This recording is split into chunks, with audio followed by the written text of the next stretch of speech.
let's go out to Oxnard, where Kyle Youmans is on deck. By the way, Oxnard camp has been phenomenal, and thanks to on-time experts, Rhino Shield and Yardbird, Southern Table and Bar for hooking us up out there. Right now, Kyle Youmans is on the hot seat, brought to you by Wild Forks, wildforkfood.com, elite game day grilling favorites. Kyle, how you doing out there, man? What's up, gentlemen? I missed you guys out here last week. I didn't get out here until Sunday, so you guys were already back in DFW. I was looking forward to catching up in the tent like we normally do, but now I feel sad that I missed you guys, one, and now I'm seeing everybody pack up around here. I mean, it's getting real that you guys aren't even going to be here much longer. Yeah, it's a little lonely. I can tell how lonely it's going to be while you're out there, especially without us there, but it's you're going to provide great coverage, and that's what's important for us. Have you ever been on a destination wedding before, Kyle? Like been to one? Yeah. Or that's a good question. I don't think so. I don't think my best friend, he did get married in Mexico. Our son was on the way, and I told him I couldn't do it, and it's one of my biggest regrets that we didn't go. Like, my wife was big pregnant at the time, and we just couldn't go. You can't play with that, man. Not as pregnant as obviously your wife was with triplets. But yeah, so that was obviously a little bit different. But that was such a wild transition there, Corey. You tried to fit like all of that topic into one sentence, and it just kind of, I don't know what was happening. She was big, not as big as your wife, but still, she was pretty damn big. Well, I'm just saying she was more pregnant. All right, I didn't say big. Well, I like how you pulled his wife into it, though. Kind of like an innocent bystander. I just always like to bring up the fact that he has triplets, and it's like my wife's trying to take care of 3 18-month-olds right now, and she's geting heat on the fan. Yeah, she is. She's an amazing woman for that. I just want to point that out, and I always thought that about her. But I absolutely have. I'm dead serious. My wife sees pictures of those babies, and she's just constantly like, "Oh my gosh, they're so cute," and I'm constantly going, "That's a lot of diapers. That is a lot of babies. That's a lot of thought." But I'm very proud of you for being able to accomplish that on a daily basis. So, all right, your first week out there, Kyle. I feel like you're spiraling. It's Friday. Kevin's not here. We're without Kevin. He's in Germany for another week and a half. So maybe I'll have more spiraling. But that's good. Your first week. What was this experience? What was the first thing you were looking forward to seeing? Because I know you've seen these guys working out a little back in Dallas, but when you saw them get out there on the field, what was that feeling? What were you looking for? Yeah, well, I wanted to see if the energy matched, and I know fans are probably tired of hearing about the culture and the energy and how Brian Schottenheimer has built it throughout the offseason, but seeing if it matched what I saw from afar and watching practices from the Metroplex the first week, and even though the pads weren't on yet and we didn't necessarily see the physicality really ramp up at that point, it still felt like it was a college-level atmosphere when it came to training camp and the way that they handled their business. And I think we've seen that over the last week. And despite some of the looming contract and professional situations that are currently unfolding, I know there's a lot of news from last night into today that ramps all that back up again. But when it comes to the X's and O's and the football team as a whole, I wanted to see just how the trenches were going to look. I've had some highs and lows whenever it looks or whenever you look at the trenches. I think the offensive line depth has impressed me. The problem is that we're having to test that depth so early in camp because of some of these injuries like Tyler Guyton and like Rob Jones, and then you've got Tyler Smith leaving practice early yesterday as well. But I like what I've seen from certain elements of this offensive line as a whole. So the energy, the physicality, we're starting to see that continue to ramp up, and it definitely matches what we anticipated going into it. And it just still feels like that collegiate atmosphere that it looked like from afar when watching practice last week as well. I am just now seeing this. Bill Jones posted a video from the exceptional photojournalist Bill Ellis, who it was a video of Trayvon Diggs and his quote-unquote falling down. It looks like it was a somersault, by the way, instead of a falling down. And then he laid there on the ground, took his helmet off. I watched Diggs while he was in that first week of his rehab while out there with the team, the work that he's doing on the side.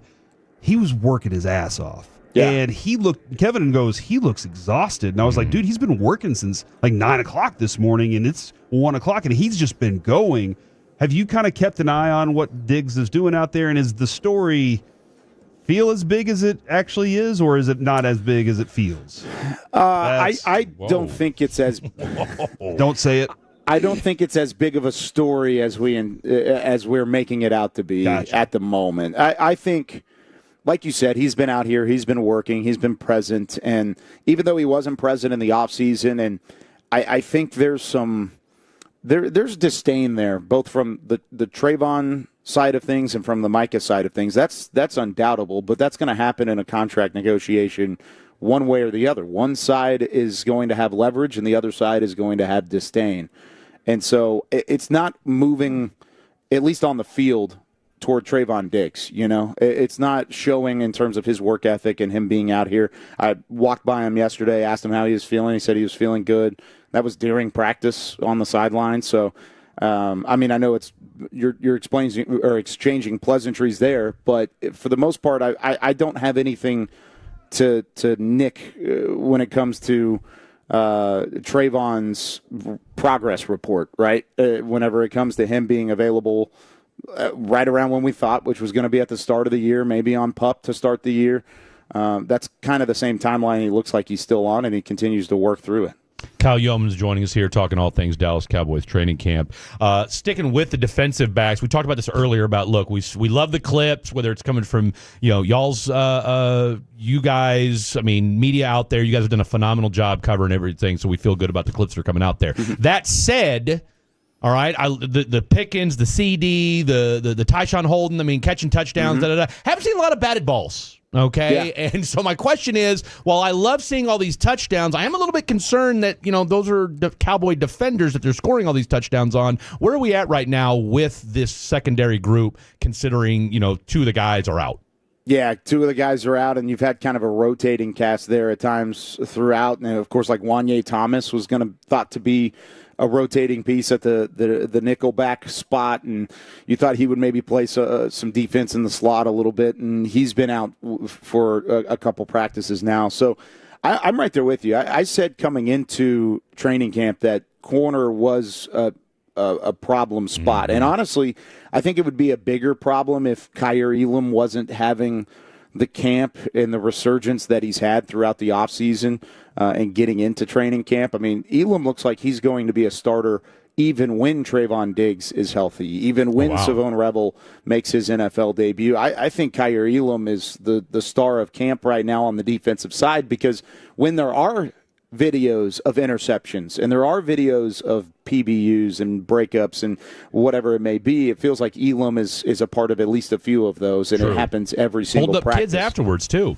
Absolutely, yeah. It has the celebration aspect. He's going to be a fan favorite if he continues this, and he's really saving the situation at the moment, the way that he's come in and shined out of nowhere, where they traded for him this offseason. Everybody kind of wrote it off as a depth move, and he just continued to stack good practice after good practice. The coaching staff really likes him. He's connected with Matt Eberflus quite a bit on the defensive side. They trust him, and they think he's a veteran in that room. And so when you pair that with guys like DaRon Bland, who's been there and done that, when you pair that with guys like Trayvon, who has had the incredible season, but he's just out with injuries and things like that, I think it could all piece together.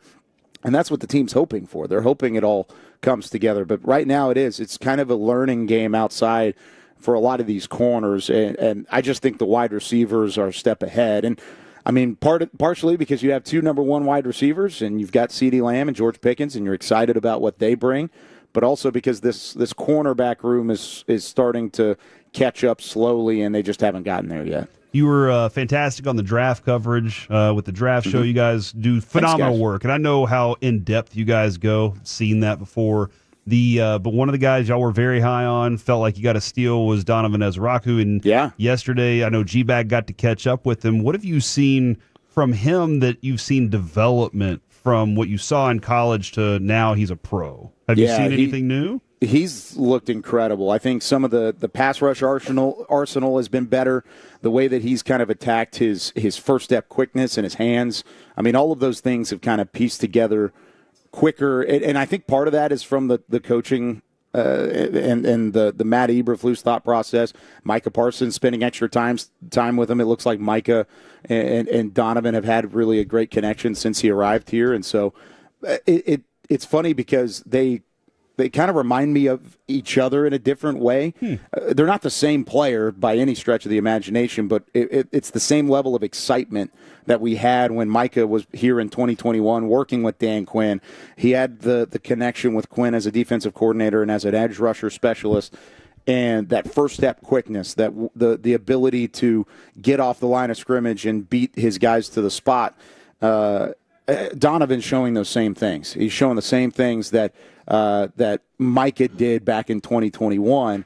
And if he can piece any of that together and continue to grow like Micah was able to into his rookie season, it could be a steal for them. And I thought it was interesting when they were talking about the draft weekend and how Aaron Whitecotton was standing on the table for him at pick number 12. I don't know how much that was even a serious consideration, but I do remember them having conversations going into day 2, and they said, but what if the BC edge rusher is there? What if the Boston College edge rusher is there? And that was, of course, Donovan Ezeiruaku.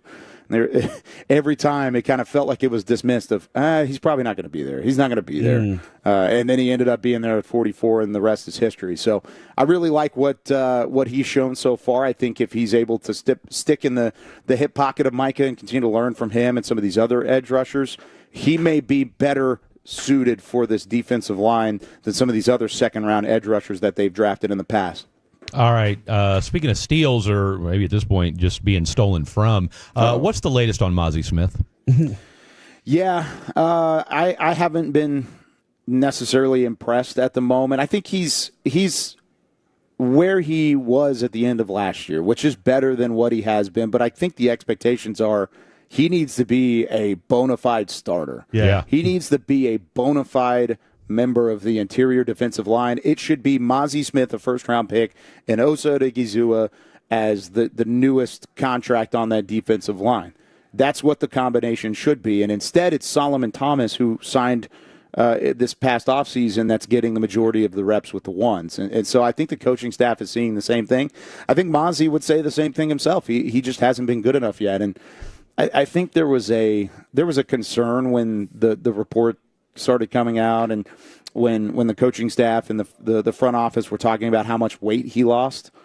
If you're going to be a one technique in this league and you're going to go up against other double teams and other offensive linemen that are 300 plus, I mean, it's just pure and simple math. 600 plus versus 280 plus is not the same, and you're going to have some level of strength there. And I think Mazi's done some good things. I don't want to completely knock the guy. But when you're being outshined in pass rush by guys like Jay Toia, who was a day 3 pick, and when you're being outshined by Solomon Thomas, who, of course, he's had that same scenario himself of not living up to the draft stock and not living up to expectations, but he's a veteran in this league, and he's been better on the Cowboys defensive line and in this system so far. So I want to see more from Mazi. I'm not giving up on him yet, and I've been vocal about that on our podcast and our television shows. I'm not giving up on Mazi Smith. I still think he has it in the tank. We saw it last year in flashes, and it was really the first time that he's shown something. But you got to find the consistency if you're going to ultimately make it in this league and be worth what the Cowboys have invested in him to this point. A lot of people make a big deal out of being kicked out of practice because if you're not on the field, you're not in front of coaches, you're not getting your reps, you're not getting your opportunities, and so that's an important thing to these guys. Yesterday, Miles Sanders, was this Veteran Day? What were we working with there? And then while he's out, Jaden Blue gets some more more opportunity reps. How are you feeling about what you see with Jaden Blue, and how's Miles Sanders? Yeah, I think Sanders is fine. I don't think it was an injury scenario. At least I haven't heard anything specific. I know when Tyler left yesterday, it was a bit confusing because when Tyler Smith walked off and there was no training staff there, we were all looking at each other of what's going on. Does he need to go to the bathroom? What's happening here? But he left with knee tendonitis was ultimately the report. Okay. Miles, I never saw anything specific on Miles Sanders, where Jaden Blue, I think, and I asked Schottenheimer about this in the press conference yesterday, but when when you have players that are doing the right thing and they're continuously having an impact on the field, they're doing their studies off the field, they're picking up the playbook quickly, they're in the meetings, they're early to the meetings, they're asking questions, and they're active. They've been rewarded in Schottenheimer's system. And I asked him about, is that something that he's always believed in? He said, yes, it's not going to be a permanent thing, but it will be something that he will utilize from time to time. And I think yesterday was a great example of that, because the day prior he was running with the ones, he was getting some extra reps, he was there with Dak Prescott, he was used in the passing game, whereas yesterday it was less touches with the ones. He still had some snaps with them, but he got less touches with the ones, and he was there, but it was a back and forth with him and Javonte Williams and Phil Maffa yesterday. So I don't think Miles Sanders is something to be concerned about, at least at this point. It might have been just a veteran rest day, and he needed a rejuvenation day to go into the weekend. But when it comes to Jaden Blue, he's doing the right things to start his rookie camp and to start his campaign, and they used that as a chance to reward him on Thursday, and then on Wednesday, and then they were able to carry that into Thursday's practice as well. Kyle, thank you so very much for everything during this. It started off rough. I'll take the blame on that one. But it finished out pretty strong. So thanks a lot, man. Look forward to talking with you more throughout this year. We'll square away the exact times and how all that's going to work, all right? Man, I'm a little shocked. I mean, we went through a 20-minute interview, and you guys didn't ask me about Micah at all. You didn't ask me about the contract situation. We kind of talked it to death today. I feel like a lot of people are frustrated. That was the case. A lot of people are frustrated and hoping that we can just move past this and start winning some football games, I think. So, well, sorry to bring it up. I'll do better next time. But, no, I appreciate you guys as always. Look forward to being on with you again soon.